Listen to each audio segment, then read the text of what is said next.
Vaata, kui lahedaid prilliraame on Masina22 RX Opticas Kati juures. Käisin siis ka silmakontrollis, sain väga põhjaliku kontrolli ja kohe sain ka uued klaasid kätte.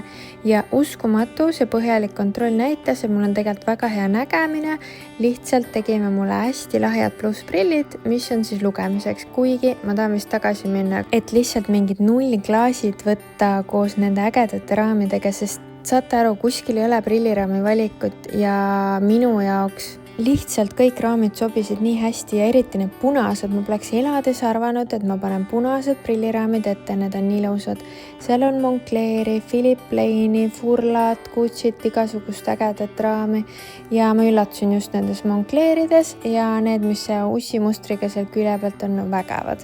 Ja ausalt öeldes prilliraam ongi nagu sul käekott, outfit, annab sulle eripära, näete siin ma olen pehmem, natukene siuke hiklikum on ju ja mulle just meeldivad need punased või need tumedad jussikese prillid, need olid nagu nii lahedad, minge vaadake.